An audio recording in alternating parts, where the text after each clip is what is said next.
deliver in the national interest. And again, I can report some significant progress. Leaders agreed to take decisive action on illegal migration, following the UK's lead in using hard-headed measures like sanctions. We marked an export contract with Canada worth over £500 million, creating jobs here at home.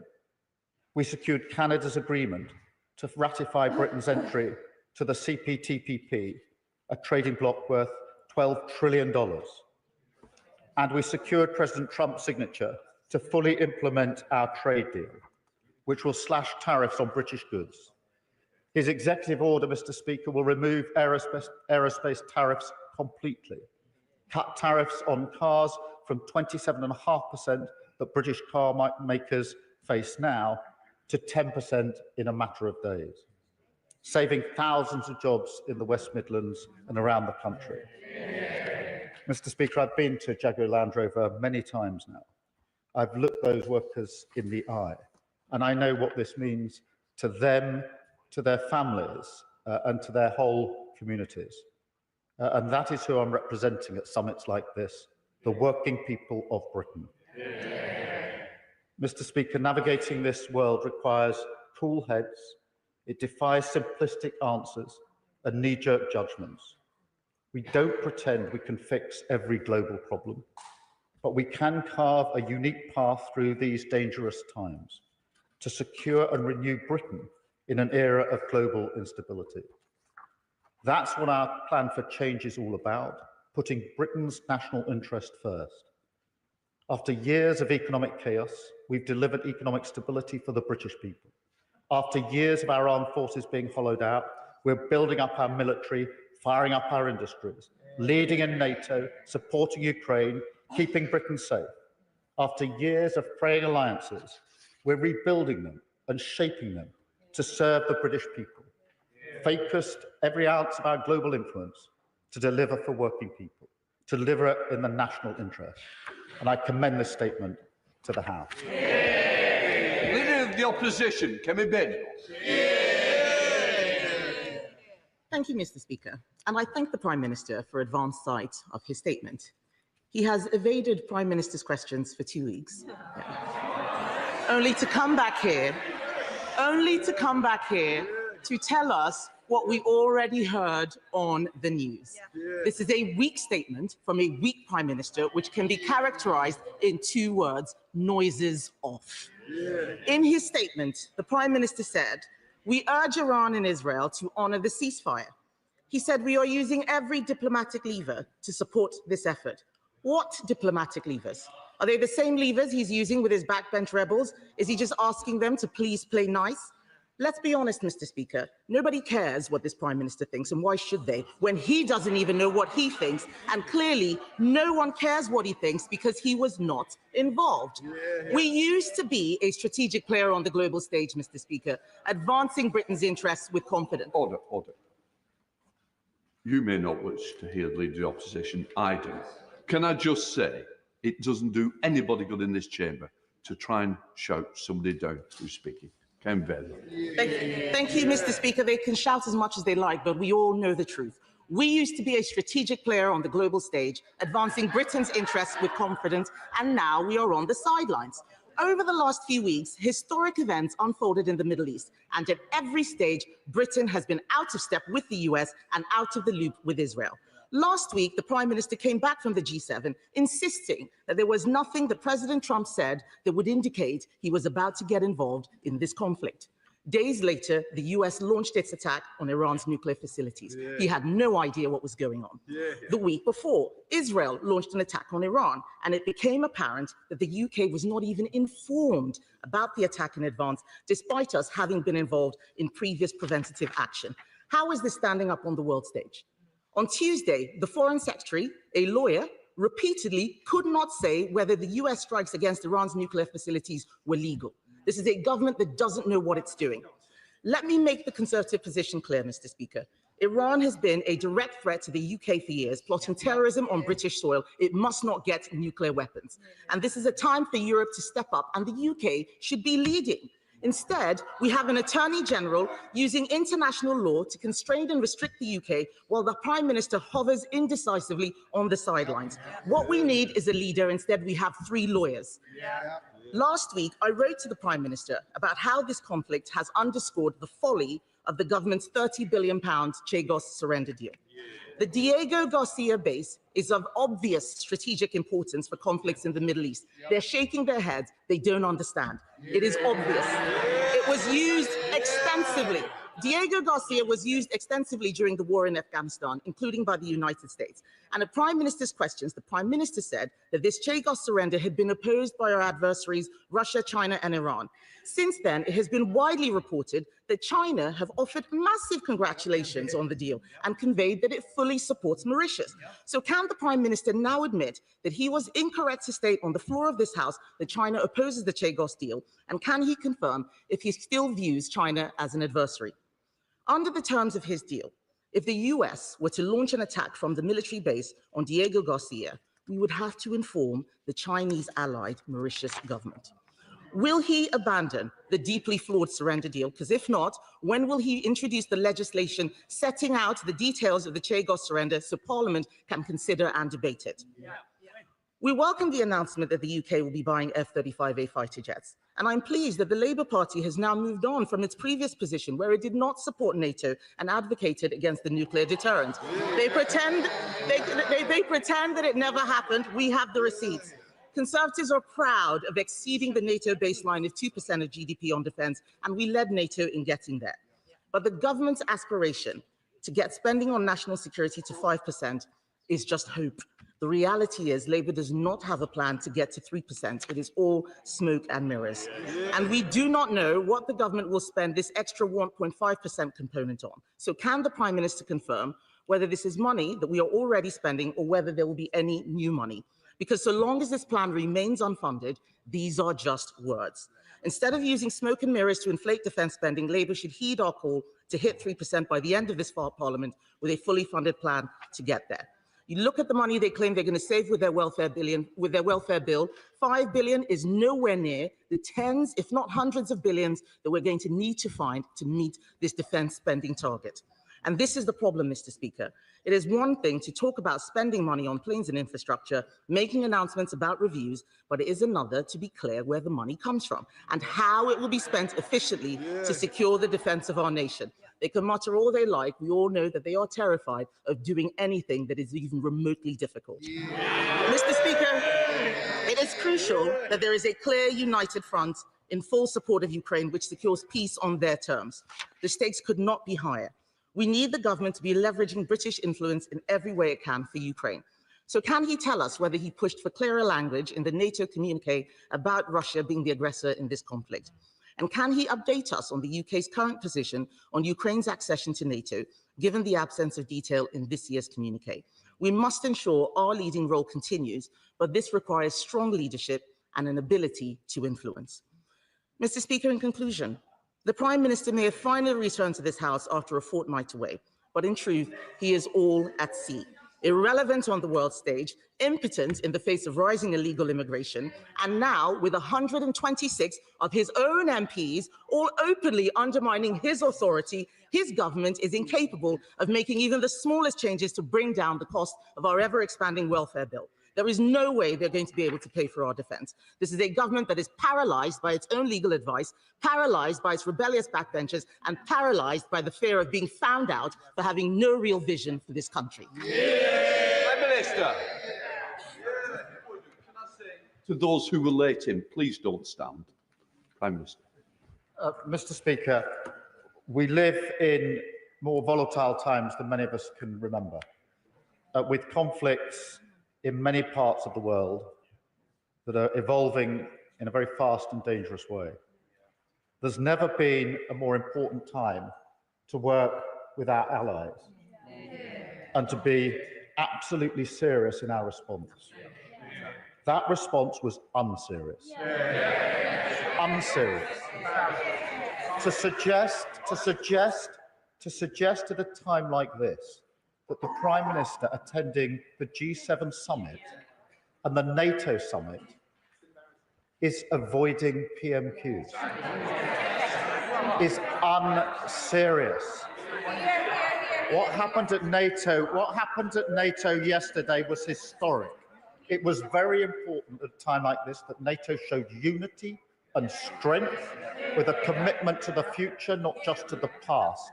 That took a huge amount of work with our allies over the last few days and weeks. We have been centrally involved in that, crafting the final outcome, and we were recognised as having done so. I'm proud that we helped put that summit into the right place yesterday, and the world emerged safer as a result. And that was the unanimous view of 32 allies leaving NATO yesterday.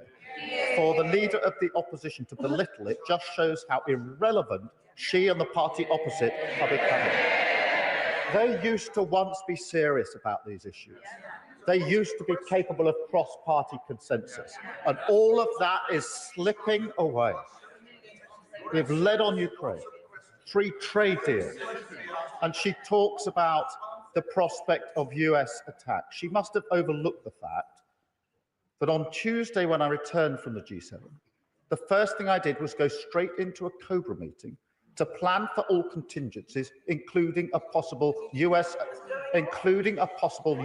attack on Iran. And I'll tell her why I did that, although we did offer a Privy Council briefing, so she knows this. We have military personnel co-located in nearly all the bases across the Middle East. And therefore, I was extremely concerned to ensure that immediately on my return, I took every step to ensure I had the highest levels of assuredness that we had the preparations in place to keep our people and our assets safe should the need arise. So far from being blindsided, we were planning through last week. We were talking to the Americans. We were put on notice about everything that they did. She simply doesn't understand the nature of the relationship at that level. In relation to Diego Garcia, let me disabuse her. We do not have to give Mauritius advance notice under the treaty. That is absolutely clear. And she talks about defence spend. We are the party that has increased defence spend to the highest level since the Cold War, 2.5%. They talked about it, we did it. Mr. Speaker, she says we don't know where the money is coming from. She was pressed on this in an interview not so long ago, and this was her quote. She said this, Mr. Speaker, we talked about getting to 3% by 2030, and we couldn't make the numbers work, she said. And then she goes on, we need to find a way to make the numbers work. I was intrigued by this interview. I thought she was about to lay it out. Then she goes, quote, this sort of thing requires real thinking. And then she said, let's start looking at what we can do. It's about setting up task forces.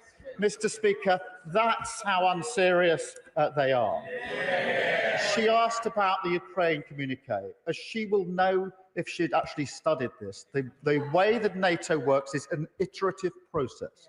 And therefore, the position on Ukraine has not changed for NATO, and it's not changed under this government. On the contrary, we're recognised as leading on Ukraine, the closest ally of Ukraine, working with them the whole time. That is something I'm proud of. I think it's something the House is proud of, because we have been doing this on a cross-party basis across the House, and the sooner we get back to that, rather than the unserious response of the Leader of the Opposition, the better. Chair of the First Select Committee, Dame Emily Thornbury. Thank you very much, Mr. Speaker. In the year since the election of this Labour government, Britain is back as a force for good on the world stage. Yeah. Following the outbreak in the Middle East of conflict in the Middle East last week, I was proud to see the Prime Minister lead calls for calm, cool heads and de-escalation. Yeah. And in its aftermath, we must take seriously the renewed defence commitments that the Prime Minister has made at NATO. But we must also proudly wield the soft convening and convincing power that the UK has in spades. And that is soft power, which has historically been the key to successful diplomatic efforts in Iran, securing the JCPOA, and in the wider Middle East and around the world. Could the Prime Minister confirm what the Foreign Affairs Select Committee has learned from our conversations with our European allies? It is quite clear that Britain is also quietly and effectively stepping up to lead the fight against Russian disinformation and cyber warfare, and the investment that we will be putting in it will be well spent. Well, Well, I thank her for her question. She's absolutely right. The need to de-escalate was the central focus into the weekend and out of the weekend. And I'm very pleased that we've reached a ceasefire in relation to the conflict in Iran. And we absolutely need that to hold. She's absolutely right about soft convening power of the United Kingdom. It is an incredible asset that we have. And yes, we are, and I can confirm for her, working with others in relation to Russian disinformation and cyber attacks, which, as the House knows, are a regular occurrence. Leader of the Liberal Democrats, Sir Ed Davies. Thank you, Mr. Speaker. And can I thank the Prime Minister for early sight of his statement? Can I say that Liberal Democrats agree that it would have been wrong to leave an empty chair in front of the Union Jack at the table for the G7 and NATO? And that it's astonishing, and I share his surprise, that it's now Conservative policy not to attend the G7 and NATO. Mr. Speaker, I'm glad the Prime Minister signalled retreat on his welfare plans and hope that he will now listen to everyone and not just his backbenchers. On the G7, despite the progress that he outlined, it remains extremely damaging to the world economy that the United States and Donald Trump continues their policy of protectionism. And I wonder if he could update the House, if he had discussions with other G7, indeed NATO colleagues, about how we could persuade President Trump to resign from protectionism. On NATO, the Prime Minister is right that Putin's imperial ambitions present a once-in-a-generation threat to our security. Last week, I travelled to Estonia to meet British troops and Estonian leaders, including Prime Minister Mikhail. Estonians have not forgotten the repression enforced by Russian tanks, nor the murder of 4 former prime ministers at the hands of the Kremlin. They are under no illusions about the threat posed by Putin, and we must not be either. So I welcome his commitment to NATO's new spending target. In the face of Russia's war machine, the British Army remains an essential guarantor of our country's security and that of our allies. And meeting with our incredible troops stationed in Estonia, I was inspired by their skill and professionalism. We need to get more brilliant people like them into the military. So will the Prime Minister consider Liberal Democrat proposals to move more quickly to reverse the Conservatives' cuts to the army and back our new £10,000 bonus for recruits? It's vital we take such measures as Putin continues his barbarism in Ukraine. Mr. Speaker, our commitment to Ukraine's defence must be increased, not reduced. So in addition to the actions he outlined, can the Prime Minister confirm whether he has held more discussions with partners on not just using the interest from the Russian assets, but seizing the frozen Russian assets, so we can bolster our support for Ukraine and pay for a faster increase in defence spending? The Estonians believe they have a plan to deal with all the complications he mentions when I ask him questions about this. So is he prepared to meet me to discuss Estonian ideas to break the backlog so we can seize these assets? The Prime Minister also spoke about the conflicts and crises in the Middle East. He is right to push even harder for a ceasefire in Gaza. People around question whether military action rather than diplomacy will actually make us safer in the future. So we must redouble our efforts for a just peace in the region, and that must include self-determination for the Palestinian people. Will the government finally commit to recognising a state for the Palestinians?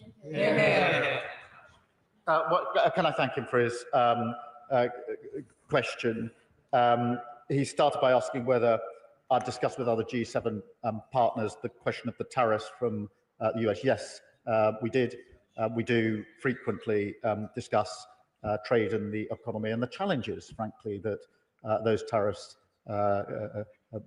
put in place for all economies. And that is the sort of coordination and discussion that goes on all of the time and will continue to do so. On the troops in Estonia, I've visited those troops a number of times myself. They are incredibly brave. They have a real sense of purpose. And I can tell him that at NATO, it was the frontline states on the border with Russia that were leading the charge in relation to the work that we had to do yesterday to renew and take forward the pledges that we make.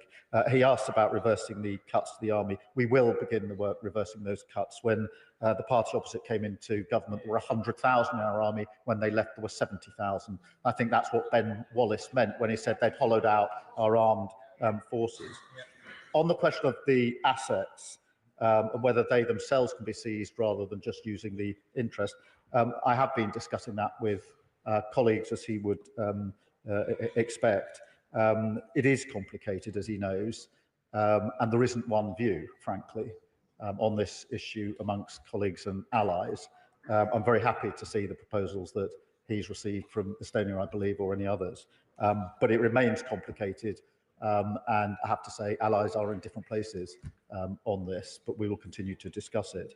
On a ceasefire in Gaza and recognition, I think it's very important, we have been pressing the case, particularly in recent days, quite urgently and in close collaboration with our colleagues, the E3, Germany, France and the UK, working very closely together at the moment to say this is the moment to press on from Iran to a ceasefire in Gaza. And I mean that that should happen in days, not weeks or months. I do think there's a window of opportunity here. I hope that it happens. I can't predict that it will. But I do think that all of us should do all we can to ensure that, along with the ceasefire in Iran, we push to that ceasefire in Gaza. And on the question of recognition, it's long been our party's policy, this government's policy, to recognise Palestine at the right time in the process to bring about the peace, because I think without a two-state solution, there is little prospect of lasting peace in the region. That remains our policy. Thank you.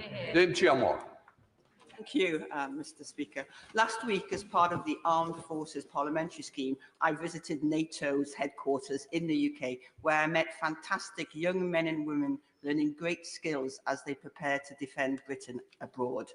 But for my constituents in Newcastle Central and West, they may well ask why, when we see cuts, for example, as proposed in the welfare bill, of such great amount, why defence spending is rising.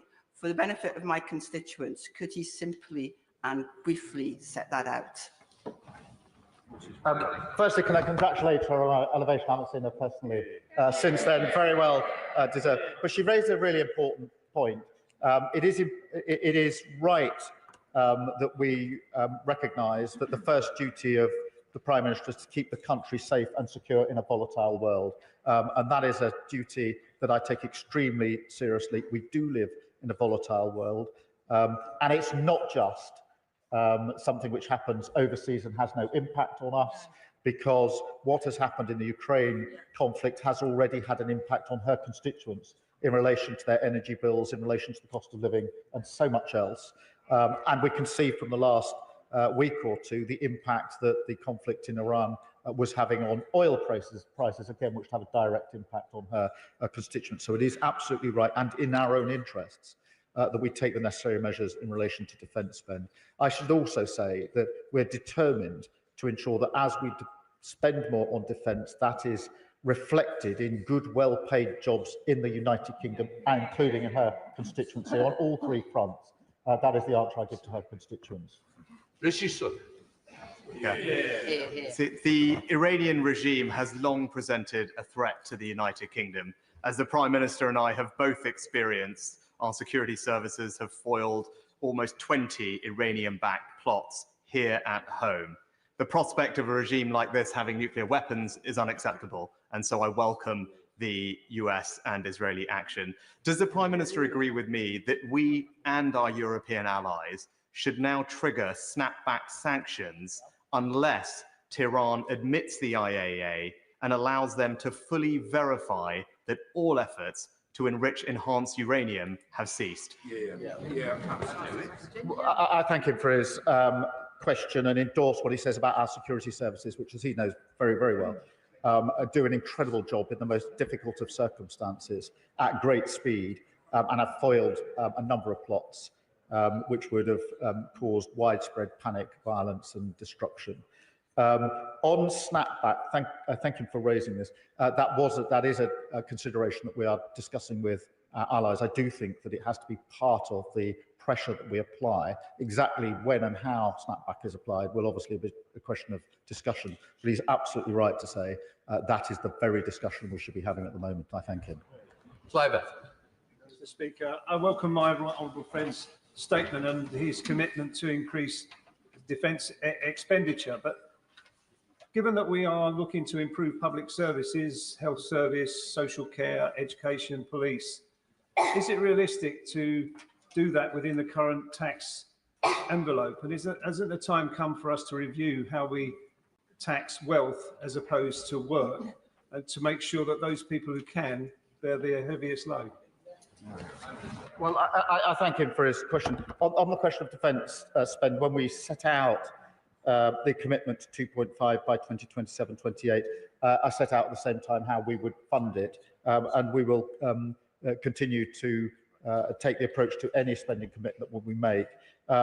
He will know that we made a commitment in our manifesto in relation to not raising taxes on working people, and we will keep to that commitment.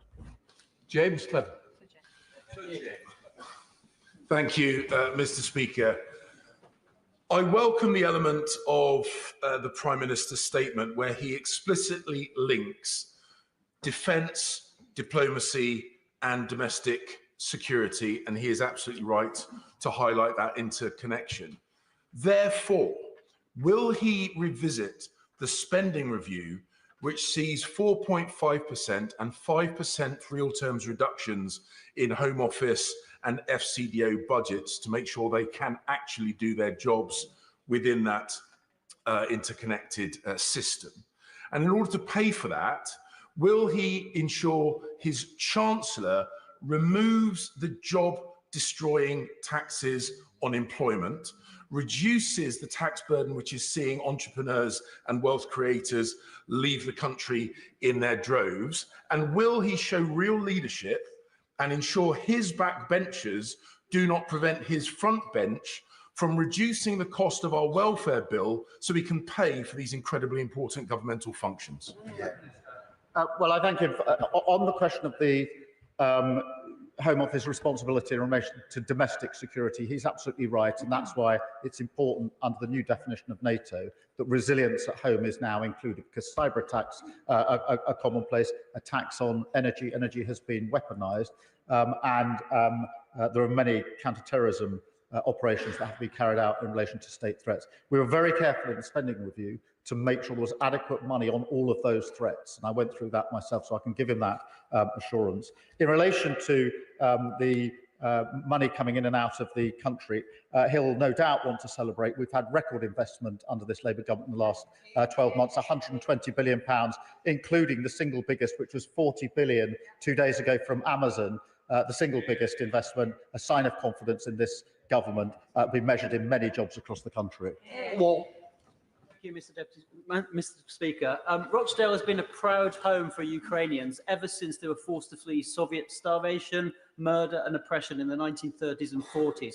And so many in my constituency will warmly welcome the decision to send 350 advanced air missiles to Ukraine, built in Britain and paid for by the interest on those seized Russian assets. So does he agree that Russia, not Ukraine, should pay the price for Putin's barbaric war?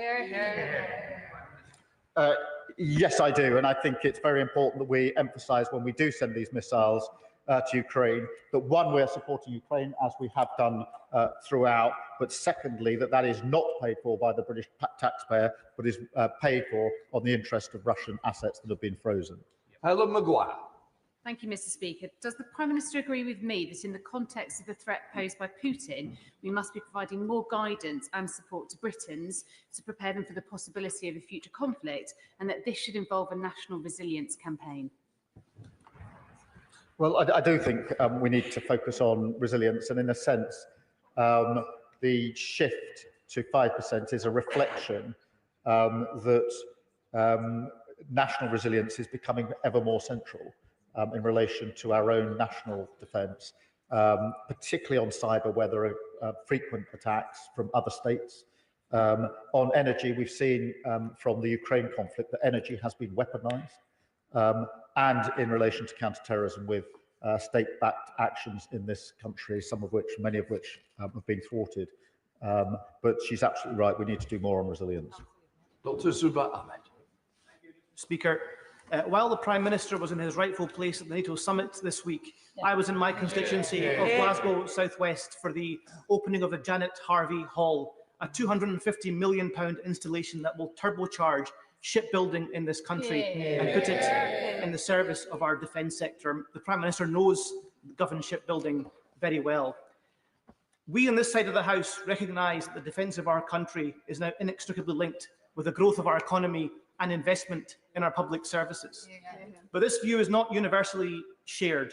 So can I ask the Prime Minister to urge the SNP government to back our defence sector as we back our defence sector for the sake of jobs and prosperity in Glasgow South West and further beyond? Well, I do urge the SNP to back our defence spend and the jobs that brings with it, but also our defence stance, because I think, as I understand their position, it's against the single most effective capability we have, which is our nuclear deterrent at a time of the greatest volatility we've seen for decades. That is simply wrong in principle, and I urge them to change it.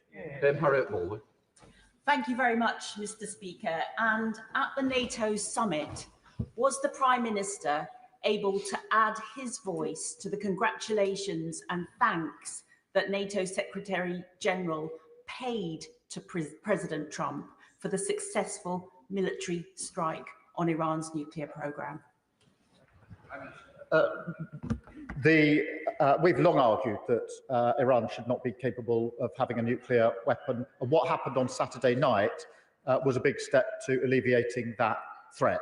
And that was the subject of many comments at the NATO summit, along with the congratulations for the ceasefire that has now been brokered, and the emphasis we now need on getting Iran around the negotiating table, for the reason being this: if it's to be irreversible and verifiable, then it is important that that is done through negotiation, and that's what we focused on.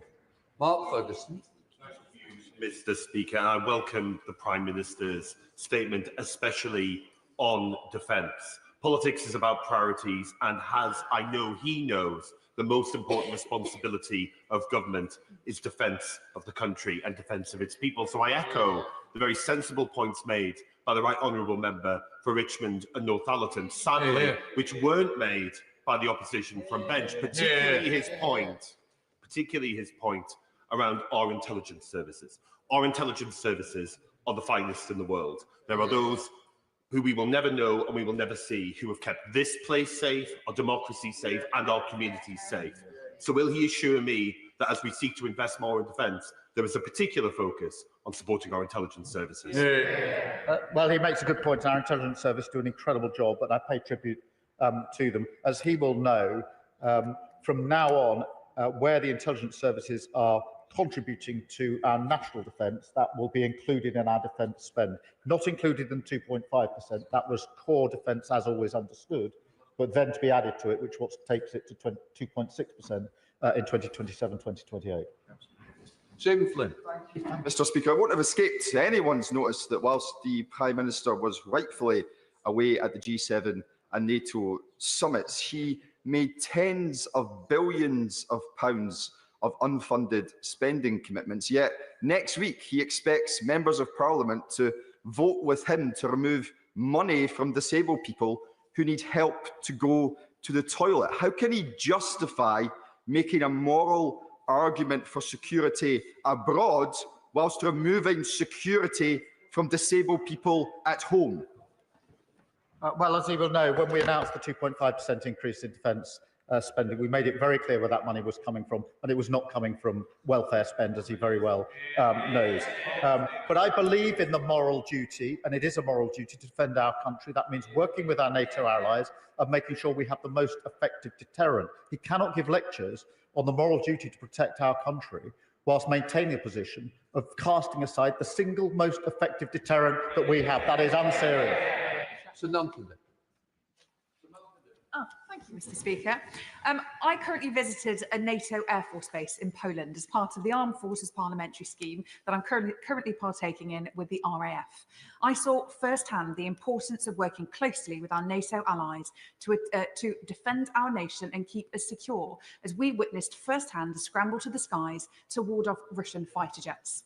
Can the Prime Minister confirm that he is prioritising the well-being of our armed forces personnel, both at home and abroad, so that they can continue to keep us and our allies safe? Yeah. Well, I thank her for that. It is, of course, Armed Forces Week, and amongst other things, we have given the Armed Forces the single biggest pay increase in many, many years, and made a strong commitment to other aspects, including their accommodation, because it's important that we recognise and reflect what they do for our country, and it's very important we ensure that we have and able to retain the brilliance in our armed forces. Sir Bernard. Thank you, Mr. Speaker.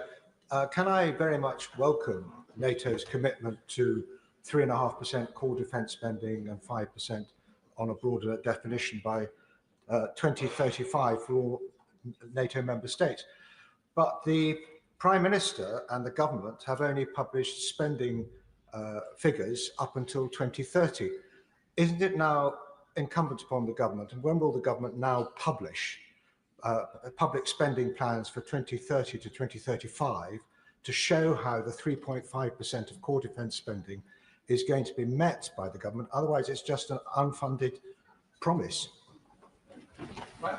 Well, as you will know, when we presented the Strategic Defence Review, we had already set out the path to 2.5 and the ambition to 3%. I think it's right that NATO is now, or all NATO allies have agreed the 5% for 2035. That is, of course, subject to review in 2029, both as trajectory and balance. And the reason for that, as he will understand, is that NATO itself is reviewing its capabilities in 2029, and therefore that review will coincide with that review of its own capabilities.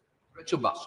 Thank you, Mr. Speaker. Diplomacy is the best way to prevent risk, to de-escalate risk, and also to ensure that we get long-term security. So could the Prime Minister tell the House what discussions took place about how to escalate the focus on diplomacy in the Middle East to resolve the situation in Gaza, because clearly the architecture is not delivering at pace, but also the forgotten war in Sudan? Well, I thank you for a question, and can I reassure you that not just at NATO and the G7, but actually on a daily basis we are having discussions with other leaders about the architecture, about the path, about how we can use diplomacy to get to a ceasefire in Gaza and to get to a much better place in Sudan, and thank her for raising Sudan, not raised often enough. We're doing that at speed. We're trying to bring as many allies with us as possible. I do think that if the Iran ceasefire holds, and I hope that it will, that does create the space for saying now is the time for that ceasefire in Gaza. Only the first step, of course, to the route first to recovery and then to a two-state solution. Sir Julian. After a worrying start, President Trump has now strengthened NATO, both by extracting promises of more money and by the positive comments he made at the end of the summit. Has the Prime Minister had a chance to assess whether this means that his love affair with Vladimir Putin is beginning to cool? Well, look, firstly, I think it was really important that NATO was united in the way it was last night. And I don't just mean the comments of President Trump. I mean that the whole 32 on the same page on a really important moment for NATO. And he will understand how much hard work, guile and diplomacy went into ensuring that that was the outcome. But I think it was a real sigh of relief around the world that that was the position. In relation to Putin, look, we are urging that this is the moment to push further to get Putin to the table for an unconditional ceasefire. President Zelensky said for many weeks that he's prepared for those talks. And we did discuss that as allies, and I've discussed it many times with President Trump, as he would expect. Alan Gavin. Thank you very much, Mr. Speaker. Would the Prime Minister care to comment on what our adversaries will think when they hear the Leader of the Opposition mistakenly say we can't afford our defence commitments? Does such a fatuous response keep our country safe? No, it doesn't. It was frankly embarrassing to suggest I shouldn't have been at NATO or the G7. And I think our backbenchers recognise it. That's not the position traditionally of the Conservative Party. The sooner they get back to that position, the better. Sir Desmond Swayne. Was there any discussion about the killing zones which currently constitute the provision of humanitarian aid in Gaza? Yes, there was, and there's real concern about the intolerable position in Gaza and what we can do to alleviate that position. We have repeatedly said that it's intolerable, repeatedly said that the current arrangement for aid are never going to work and can't be maintained. And there is urgent diplomacy going on to try and alleviate that situation. We'll continue in those efforts. Just after. Thank you, Mr. Speaker. And I strongly welcome the Prime Minister's announcement on defence spending, especially during Armed Forces Week. Does he agree with me that this is a landmark historic commitment reflecting both the scale of the threats we face and this Labour government's commitment to the security and defence of our country? Well, I do agree with them. It is landmark. It's very important. It shows the resolve of NATO and it reflects the resolve of this Labour government. I'm pleased that we were closely involved in the crafting and the bringing together of the agreement that was reached yesterday. Ayab Khan. Thank you, Mr. Speaker. The democratic primaries in the most cosmopolitan city in the world has demonstrated that people will no longer support hypocritical and disingenuous politicians. I'm sure the whole House agrees that Iran must not have nuclear weapons. But the Prime Minister, as a lawyer, will understand, I'm sure, that the attack upon Iran by Israel and the US did not engage the Caroline principles, which allow a preemptive strike. Does the Prime Minister agree with that analysis? And if he does not, can he say from that dispatch box that he supported those attacks? Well, Mr. Speaker, if we all agree that Iran shouldn't have nuclear weapons, it's about time we did something about it. And what happened on Saturday night was a big step towards alleviating that threat. And that is really important. I think we now need to complete on that. And the way to complete on that is with the talks that are now needed to get Iran back to the table to make sure that it's irreversible and that it can be verified. And that's what we're focused on. Kelvin Bell. Thank you, Mr. Speaker. I welcome the Prime Minister's leadership in recognising the need for a strategic response. It's been 35 years since the Options for Change paper began the drawdown of defence spending from 4.1% GDP. We have spent that dividend, gambling we would not need to defend our values, and a generation has benefited from that bet. But we now must take our chips off the table and reinvest in our security. Does the Prime Minister agree with me that we must level with the public about the threats we face and the cost of underinvestment in our armed forces? Yes, I do agree, and that's why we've begun the hard work of reversing the damage done under the last government. He's right about the dividend that's been enjoyed. Now we must make sure there's a defence dividend, and that is, as we spend more, that is reflected in good, well-paid jobs in the United Kingdom that boost our economy across all parts of our communities. Good job. Thank you, Mr. Speaker.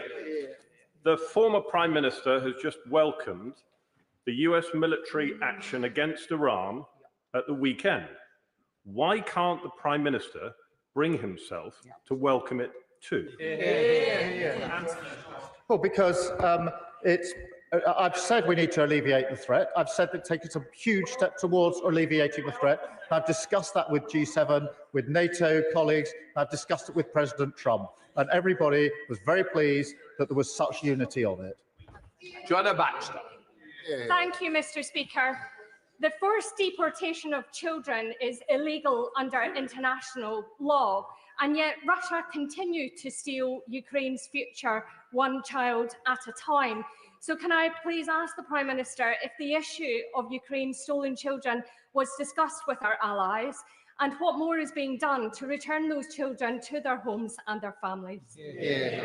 Well, I thank her for raising this, and she's been a hard campaigner, an important campaigner on this. And it is central that if there's to be a ceasefire and a lasting peace in Ukraine, and I hope there is, that it must involve the return of the children. And we have discussed that many times and will continue to do so. Mr. Speaker, since the Second World War, our national security has been based broadly on three pillars: our own physical defences, which the Prime Minister mentioned in his statement, the alliances we've built, which he also mentioned, but the third pillar he did not, and that is the international rules-based order. So what discussion did he have at both or either summit about the importance of international law, the undermining of its credibility by inconsistent application between the conflicts in Ukraine and in Gaza? And in particular, did he try and persuade President Trump to lift the United States sanctions on the International Criminal Court? I've long been an advocate of the international rules-based order and discussed that regularly with allies, because NATO itself is a rules-based framework and an important one at that. And therefore, we do need to maintain those rules-based systems, make sure they're fit for purpose. And I would add that the same is true for trade and the economy as well. Nigel Collis. Thank you very much, Mr. Speaker. As a member of the cross-party UK delegation to the NATO Parliamentary Assembly, I've had the opportunity to meet Ukrainian members of Parliament who continue to make the powerful case for NATO allies continuing to support them. It's also become clear, Mr. Speaker, that in recent months, increasingly other countries in the region, Poland, the Baltic states, Estonia, Lithuania, Latvia, are growing ever nervous about their vulnerability in terms of Russia's invasion. Can the Prime Minister comment on the UK's efforts and dialogue with those countries during this period, this unsettling time? And does he agree with me that the security of those Baltic states are important for our own national security? Well, I thank her for raising this, and she's absolutely right. The Baltic states are incredibly nervous at the moment. They have been, frankly, for the last 3 years or so. We engage with them regularly. I engage with their leaders on a regular basis. They've been brought into the coalition of the willing, Mr. Speaker, and on the occasions they can't attend, I have a special session with them because their concerns are of such importance to us. Tom Gordon. Mr. Speaker, I welcome the increase to defence spending and the revised target. Earlier this year at the Spring Statement, we saw cuts to the ODA, the Overseas Aid budget, to fund those defence increases. The ODA budget's integral to our international security abroad. So will the Prime Minister rule out any further cuts to this budget as part of the defence spending increases? Well, look, he's absolutely right to emphasise the importance of overseas aid, and that was a difficult decision. I want to put it back up to 0.7 rather than take it down. And in the meantime, I'm exploring other ways in which we can find funding for overseas aid and working with other countries to that end, because I don't think we can just wait until we're in a position to increase the funding again. Steen. Thank you, Mr. Speaker. I welcome the Prime Minister's statement today and the leadership that he is showing on the world stage in really uncertain times, which, beyond the confines of this place, I know are genuinely welcome in my community in Hertford and Stortford. As we mark Armed Forces Week this week, I know veterans in my constituency and servicemen from my constituency will welcome the government's commitment to strengthening our national security. So for the benefit of my constituents, could the Prime Minister set out a little further how we're supporting our armed forces to keep us safe and honouring the service of veterans across the country? Well, let me first pay tribute to the veterans in his constituency and across the country.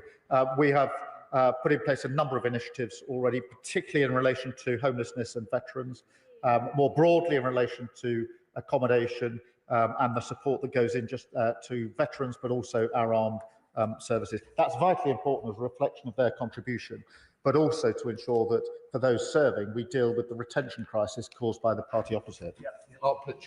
Thank you, Mr. Speaker. Whilst we may disagree on the detail, can I agree with the Prime Minister that as far as possible in this place, it would be better to keep partisan politics out of national security issues?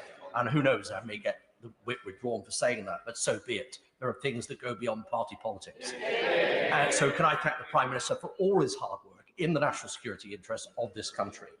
When it comes to the G7, he mentioned sanctions, and he, in his statement, said, "I urge the United States to do more on sanctions." Is he aware that the United States is actually urging the United Kingdom to do more on sanctions when it comes to Russia? So can the Magnitsky legislation be widened and deepened so it captures more of Russian assets and also possibly other countries that may have sanctions imposed upon them soon, for example, Georgia? On NATO, Joint Expeditionary Force, which was mentioned in the summit, he will know, having attended the Norway meeting some weeks ago, that the Ukraine is a JEF partnership nation. Could he tell the House if the UK supports Ukraine becoming a full member of the Joint Expeditionary Force, and if so, when that might happen? Well, I thank him for his questions, but they're all good questions, so I'll endeavour to answer each part of them. In relation to sanctions, which is being discussed intensely, as he will understand, there are two elements to that, really. The first is the immediate application of sanctions in relation to Russia, where we are attempting to make sure that we all act together, so the US, the UK and the EU together, and that is the focus of our discussions and what we're urging on the US. He will know there's a piece of legislation in the US which is ready to go and needs to be coordinated with what we're doing. On the longer term, I think we need to look always at whether there's more we can do within the framework on sanctions, and we can discuss that in this House. On the important point he makes about Ukraine and Jeff, we've been a leading advocate of Ukraine having a bigger role or having a role in Jeff, and Ukraine already has enhanced partnership with the Jeff, and that's the first of its kind. That was at the last Jeff meeting that we had in Norway just a few weeks and months ago, and we were one of the leading nations pushing for that greater involvement. We'll see over time whether that can be taken further, either with Jeff or with NATO, obviously, but it was an important first step, and not only a reflection for Ukraine, but also a message to Russia. Thank you to the Prime Minister for his leadership, representing us around the world in the last few weeks, exactly where he should be.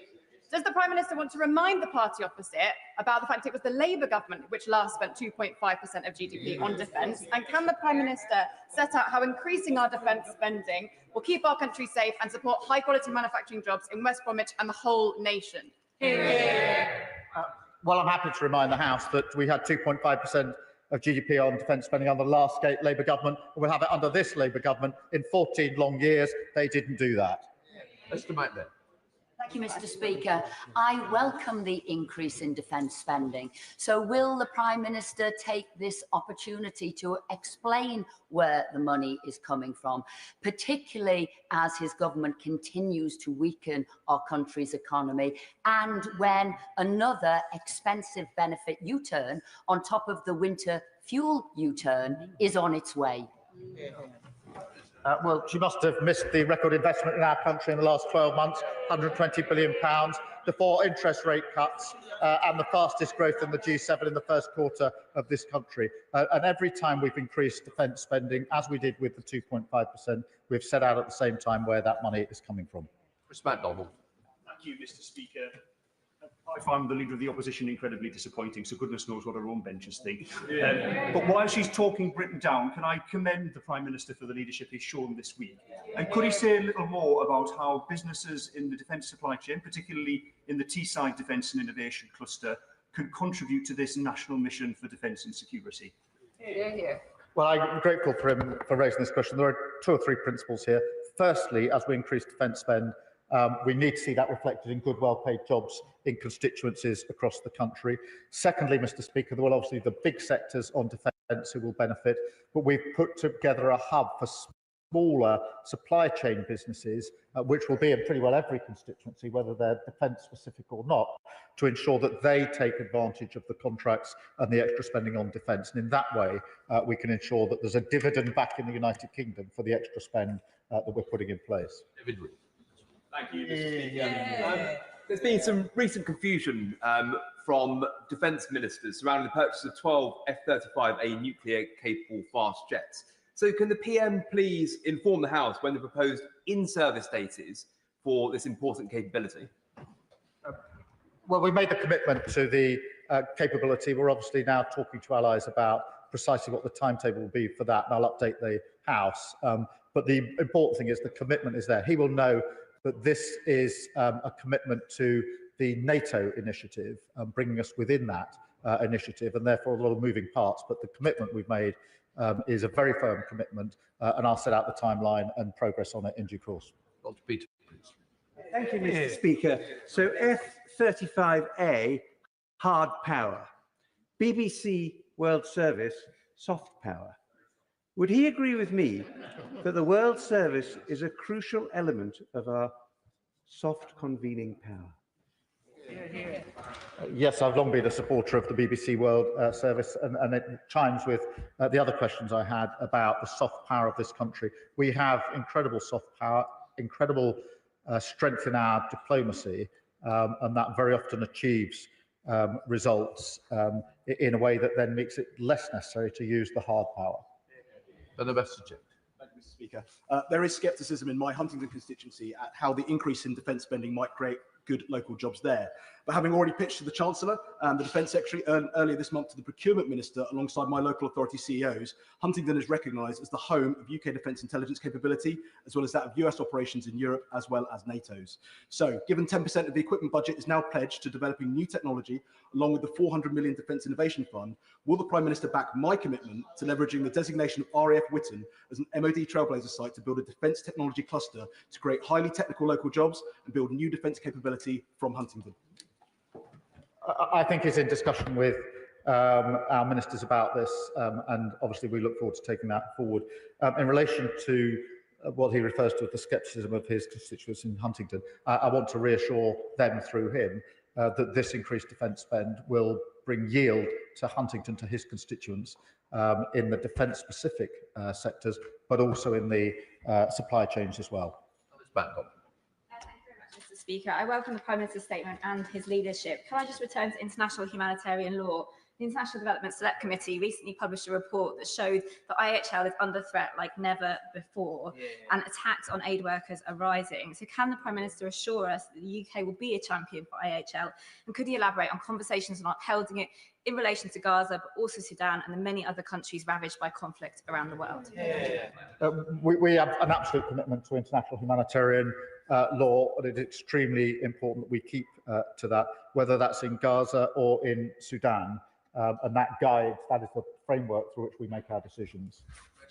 Thank you, Mr. Speaker. When it comes to the evils of terrorism and aggression across the Middle East, all paths lead back to the Iranian regime, be that the sponsorship of Hamas, Hezbollah, the Houthis, or indeed at the heart of that regime, the IRGC. So whilst I fully appreciate the Prime Minister will not speculate on prescription from the dispatch box, will he at least reflect on how it can be that despite calls from both sides of this House over many, many years to prescribe the IRGC, it still hasn't happened, not least when he took quite right and proper action to prescribe Palestine action after the attack on Bryce Norton last week, that the IRGC still sit unprescribed? I thank him for raising this. As he knows, we keep prescription under constant review and won't hesitate to take the most effective measures against the Iranian regime. He will know we've already sanctioned the IRGC in its entirety, including individual commanders, but we do keep this under constant review. Luke Charlton. Mr. Speaker, I praise the Prime Minister for his work on the new 5% target, ensuring that we reach that in terms of national security and core defence. Would he agree with me that just as the last Labour government in the 1940s helped found NATO, that this Labour government could help found a multilateral defence development bank that would ensure we reach the 5% by the mid-2030s? Well, I thank him for that question. And there is a debate going on across allies as to how we can work together on the increased spending in terms of the spend itself, financial arrangements, whether it's development banks or others, and ensuring that we coordinate our capability and cooperation, because the last thing we want is everybody spending more money, but in an uncoordinated way, and there's been intense discussion about that. John Cooper. Mr. Speaker, The situation in Scotland is very difficult. I welcome the news that we are to go further with our at-sea deterrence. And of course, the nuclear missile Trident boats are based in Faslane. But as we have heard, First Minister John Swinney and his SNP administration do not back nuclear weapons. Further, they've created a hostile environment for defence firms in Scotland because they will not back any firms which make ordnance. This week, we've also heard the former First Minister, Humza Yousaf, claim wrongly that allowing our American allies to use the Prestwick Air Base to refuel is some kind of war crime. What can we do to nullify the threat to British security from these fifth columnists? Beat them. I mean, it is a serious question. This isn't just the usual politics. This is a serious question of national security. The nuclear deterrent, the at-sea deterrent, is, as he rightly says, housed in Scotland. I went and met one of the subs coming back in just a few months ago. It was a very humbling experience, quite frankly, and got an even deeper sense of what they do for our country, and it should be supported in its own right and as an essential deterrent. And it's among the reasons that we need to change a government in Scotland. John Slinger. I welcome the Prime Minister's statement, which shows that international cooperation, the ability to forge relationships of trust and human empathy are signs of strength, not weakness. Our country is stronger for his leadership and pursuit of peace globally through diplomatic means. Hear, hear. Does my right honourable friend agree that we can only deter war and defend our allies such as Ukraine if outward-looking diplomacy is backed up by ever stronger armed forces and an ever stronger economy? That these matters ought to unify all in this House, Hear, hear. and that it's very unfortunate that we've seen petty party political games, frankly, from the Leader of the Opposition. Hear, hear. Well, I agree with him, and all I can say is, in fairness, I can see that on the faces of some of the members opposite, there is clearly disquiet at the approach that the Leader of the Opposition took, and it's not surprising. Nick Timothy. Thank you, Mr. Speaker. On the 5% defence investment pledge, resilience spending appears to include energy infrastructure.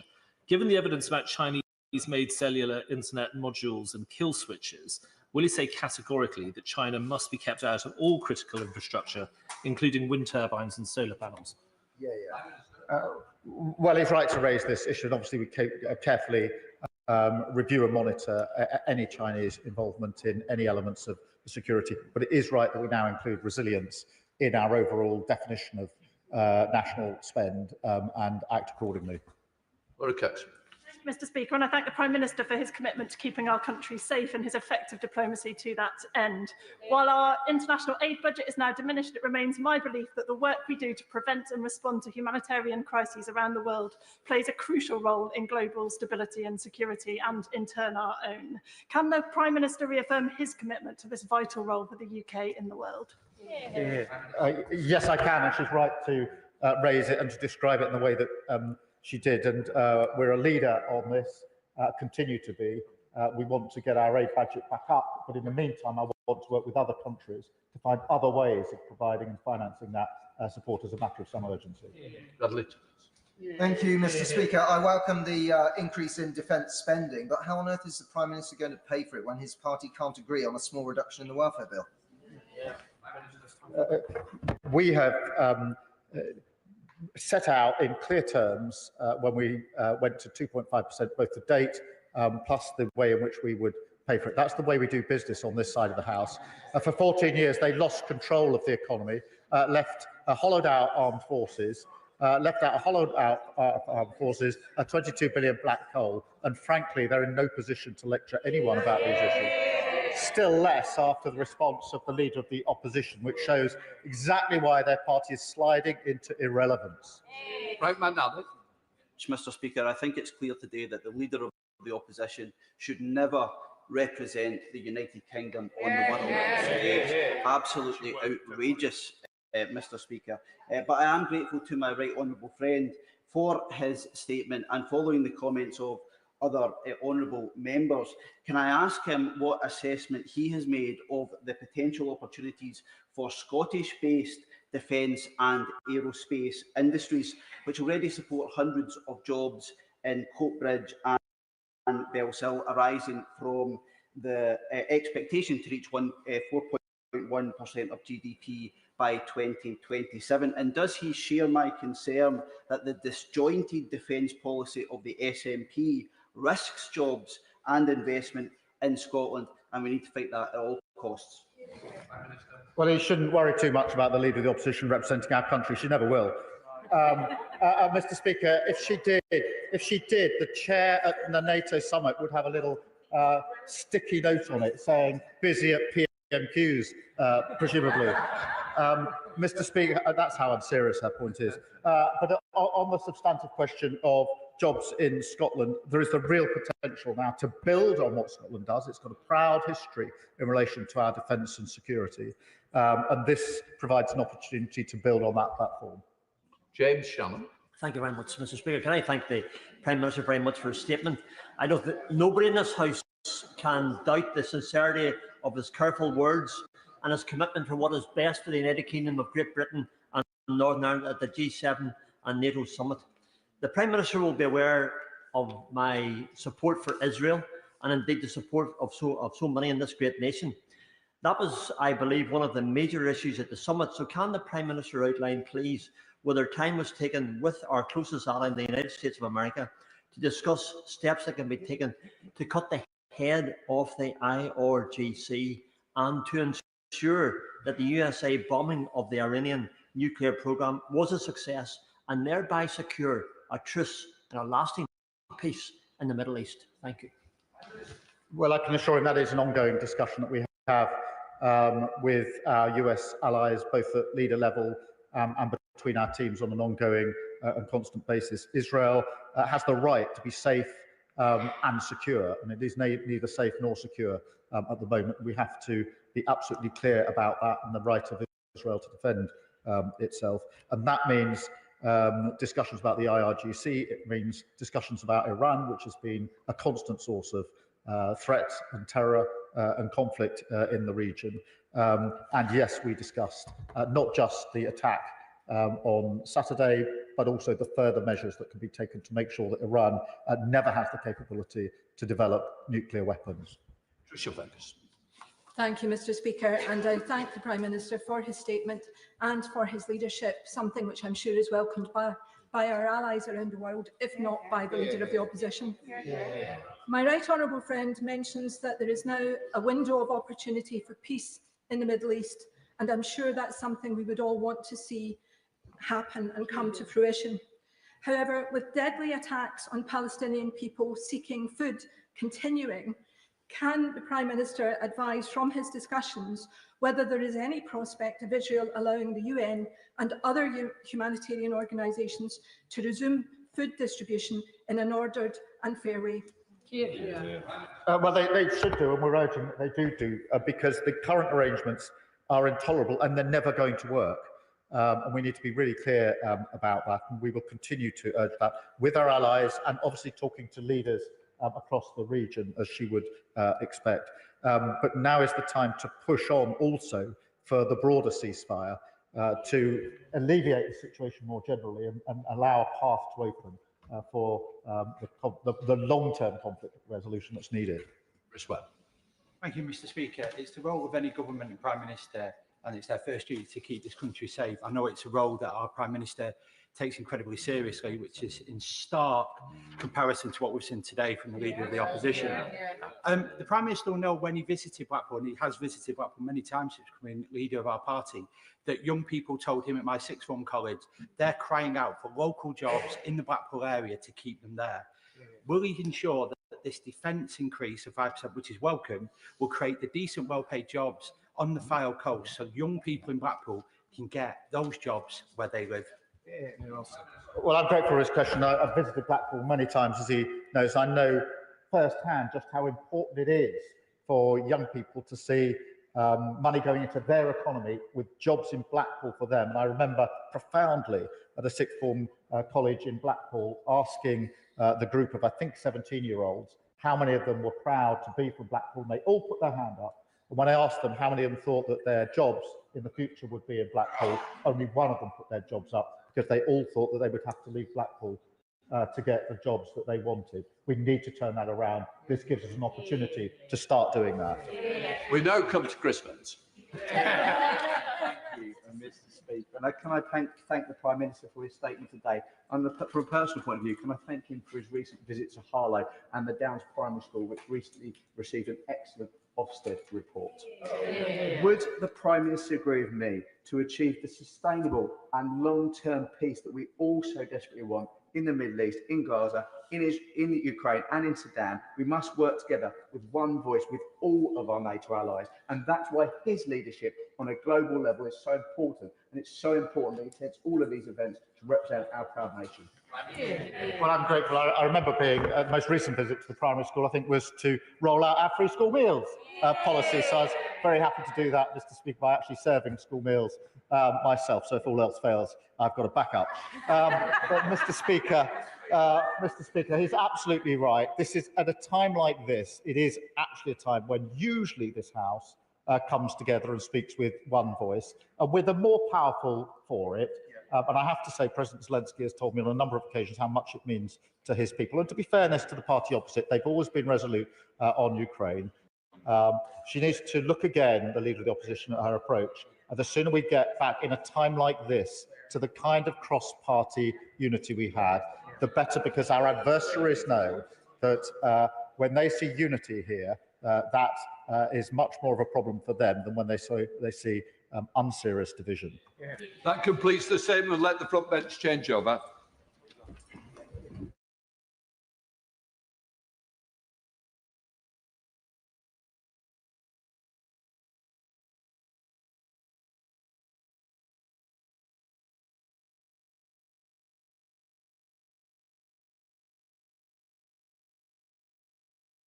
We'll now proceed to read the orders of the day. Supply and Appropriation Main Estimates Number 2 Bill, second reading. Now. Minister to move formally. I beg to move. The question is that the bill be now read a second time. As many of that opinion say aye. Aye. Contrary, no. The ayes have it. The question is that the bill now be read a third time. As many of that opinion say aye. Aye. Contrary, no. I think the ayes have it. We now come to the general debate on the Armed Forces Day. Minister Luke Pollard, move. Thank you, Mr. Deputy Speaker. I beg to move that this House considers Armed Forces Day. This week, our nation comes together to give profound thanks to the men and women of our armed forces, their families and veterans, the heroes who give so much and sacrifice so much for their country, at a time when the world is becoming increasingly dangerous, unpredictable and insecure. Right now, our armed forces are helping Ukraine to defend itself against the might of Russia by supplying kit and equipment, nearly 3.5 years into a war which Putin thought would be over in 3 days. Our armed forces are in Singapore with the UK Carrier Strike Group led by HMS Prince of Wales, strengthening Britain's ties with the Indo-Pacific. They are operating as part of every NATO mission alongside our allies, keeping the peace in zones of potential conflict, and our people are working in the Middle East to de-escalate tensions and stabilise the region. Our armed forces are contributing to UN peacekeeping forces around the world, helping to bring hope to war-torn communities, and they are protecting our shores at home, ready at a moment's notice to respond to any emerging threats. Truly, they are the best of Britain, recognised globally for their professionalism and dedication. And this week, in Armed Forces Week, we have a chance to say thank you, to thank them for their service, to thank their families for their understanding at the times when they are away, to thank those people who support our men and women in uniform, in defence industries, in the supply chain, in the technology companies that help keep them having the fighting edge that keeps our country safe. Now, apart from those affected by COVID restrictions, 2024 was the first year since the inception of Armed Forces Day that there was no national event. This government is proud to have restored it this year, backing 3 days of celebrations in Cleethorpes. And as my honourable friend, the member for Great Grimsby and Cleethorpes knows, it's a community which carries a long tradition of not just honouring our armed forces, but shaping and supporting them too. From the local RAF station at Northcotes, which was home to the Coastal Command Strike Wing during World War II, disrupting enemy supply chains with great success, to active veteran groups today, like NEL for Heroes, which does outstanding work in North East Lincolnshire, helping veterans to return to civilian life. But although the biggest celebrations will be taking place in Cleethorpes, where the Defence Secretary will be this weekend, there are more than 180 other events taking place across our nation. Earlier this week, my ministerial colleague, Lord Coker, was among the large crowds which turned out in Northern Ireland to celebrate Armed Forces Day. Happy giving way on that point. Yeah, Mr. Deputy Speaker, that I was very fortunate to be there and had an opportunity to meet Lord Coker from the other House. It was very clear to him and I both that the 60,000 people turned out to commend and celebrate such a wonderful occasion. Can I ask the Minister maybe later on, if you don't mind, would he outline clearly what can be done to recruit more TA soldiers? Will it be flexibility with employers? Will it be the jobs and the courses they can do? Or will it be to enlarge the numbers of cadets, please? Thank you so much. Well, Mr. Deputy Speaker, can I thank him for his years of service? It was in Westminster Hall yesterday that he added up all the years that he served in uniform, and I think that was 14 and a half years in total in various roles. So can I thank him for his service to our country? It is absolutely vital that we address the retention and recruitment crisis we inherited from the previous government. We're making good progress in that regard.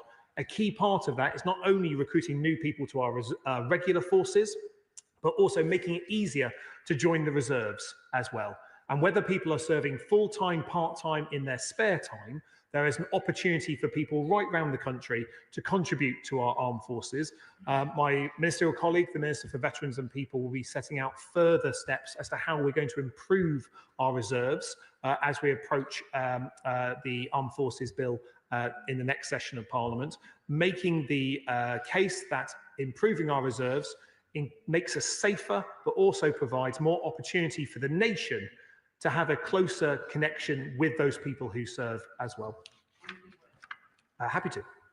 I'm very grateful to the Minister. One of the 180 events that he mentioned will be Armed Forces Day in Andover, which I'll be attending on Saturday. As he knows, Andover is home to Land Army headquarters, and I wondered whether he could reflect on the importance of the work of celebrating armed forces in those communities which physically embrace their headquarters and their camps and residences, to sustain that connection between the non-uniformed civilian population and those who protect them on a daily basis.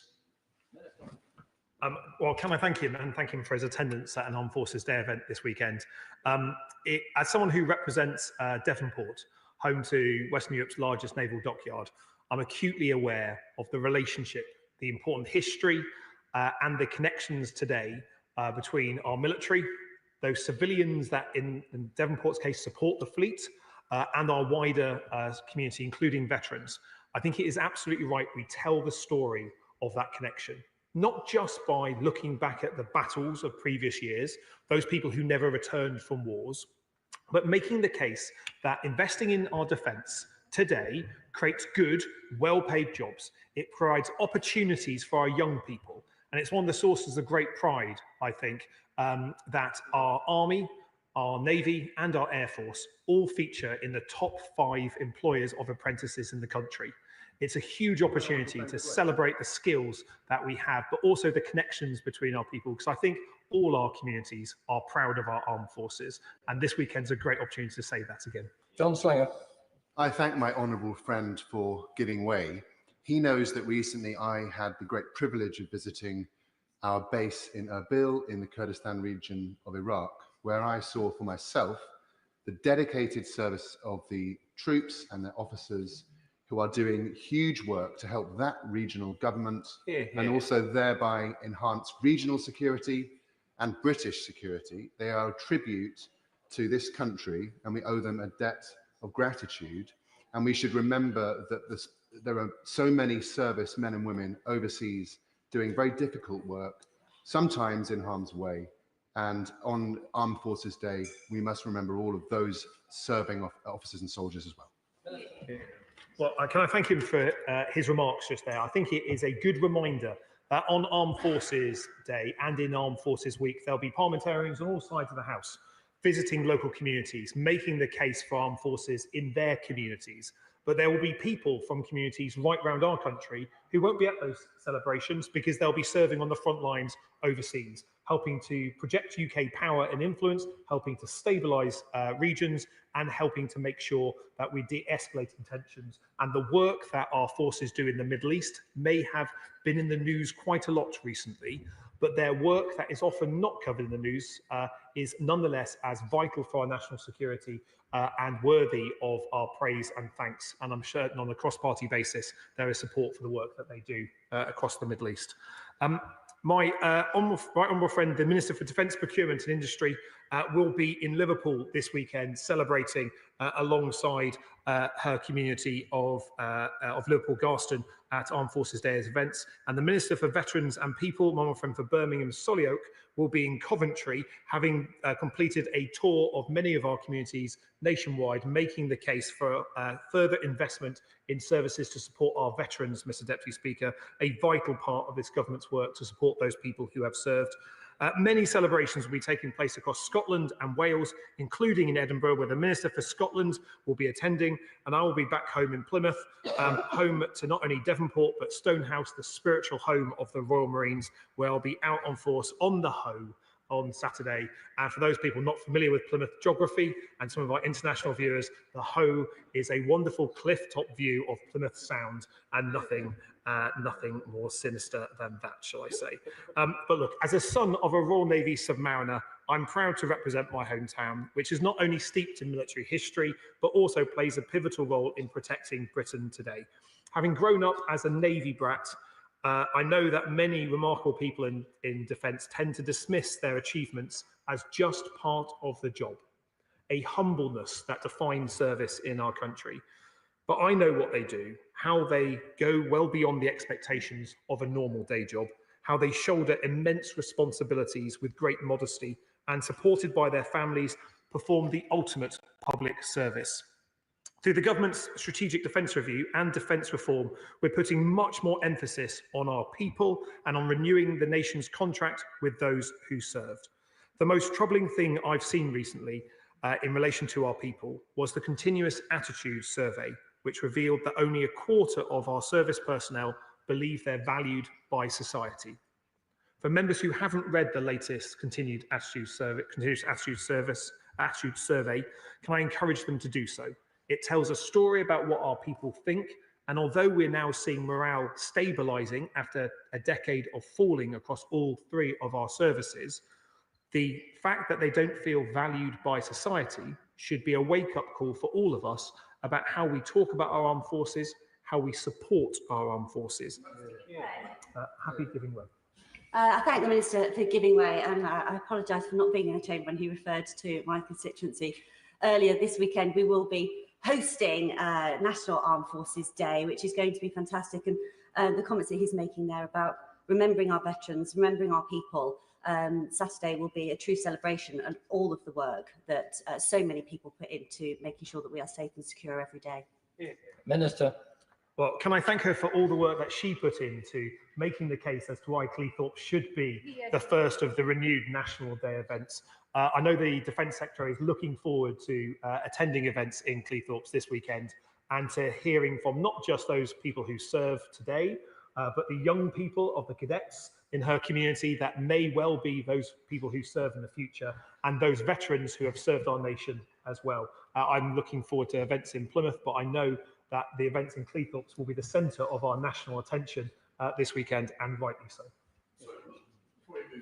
Sir James Cleverly. I appreciate the Minister giving way. Will he recognise that the UK's armed forces are a visible manifestation of the philosophy and values that underpin the country?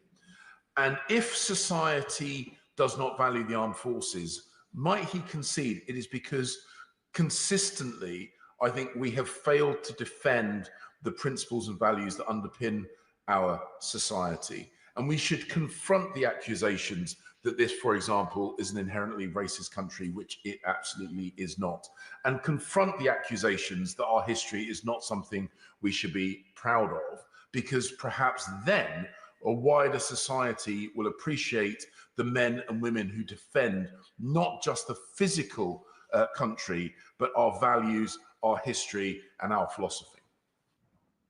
Well, can I thank the right honourable gentleman for that intervention? And I share his passion for telling our nation's story. To tell our full story, we have to explain the good bits and sometimes the bad bits as well. But at all times, we can look at the bravery, the courage, and the service of our armed forces as a source of national pride. But I also look at our armed forces today as the embodiment of some of our British values. I believe in equality. It's something that for me is very important to me personally. But when I think about our soldiers that are operating in Estonia at the moment, being ready to deter a Russian move across the border, it does not matter what the colour of the skin of the soldier is, what religion they have, where they come from, what their accent is. All that matters is that in that unit, everyone has each other's backs, proud of our country, proud of the service, proud of the reasons that they are there. And I think at Armed Forces Week, it's an opportunity to remind people about what the difficult jobs we ask people to do and to thank them for it. But the right honourable gentleman is entirely right, talking about the values that stand behind the uniform and why the flag that they have on their arms matters so much. It's not just a piece of cloth. It is British values that we should be proud of, all of us. And for that reason, I think it is important that we recognise that our service personnel need to feel more valued. The figure has plummeted over the past 12 years, and we know that words won't address that problem, only action will. And that's why it's so important to award our service personnel their biggest pay rise for over 2 decades and to follow it up with another above inflation pay rise this year. And for the first time, as a source of great pride to me as the Minister for the Armed Forces, we can say that every single person in uniform is now paid the living wage. That should always have been the case, but sadly was not, but it is now. They deserve a lot more than just a decent salary. The cold, damp and mouldy homes that many have been living in are frankly a betrayal of their service. So after buying back 36,000 homes from the private sector sold off under a previous Conservative government, that saves taxpayers more than £600,000 a day in rent payments. We're delivering a generational renewal of military accommodation with at least £7 billion of funding in this Parliament to help tackle the poor state of forces housing. Happy to. And I thank the Minister for his statement and take the opportunity to also mark an important week for our armed forces.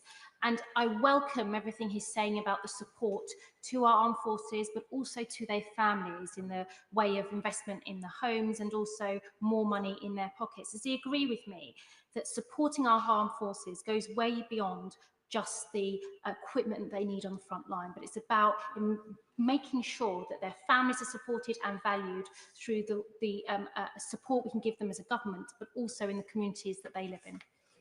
Minister. I couldn't agree with the Honourable Lady more. It is so important.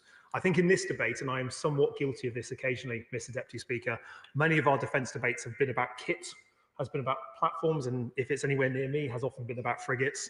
And we talk about the equipment. We need to talk about our people more. That's at the heart of the Strategic Defence Review, but also at the heart of this government's policy is talking about the families of those people who serve more.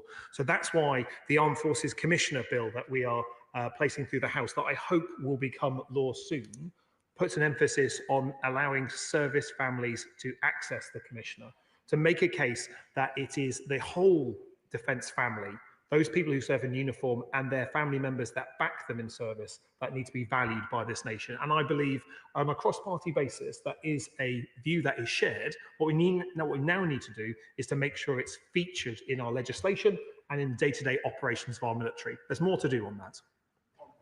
Happy to. Thank you, Mr. Speaker. With the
you.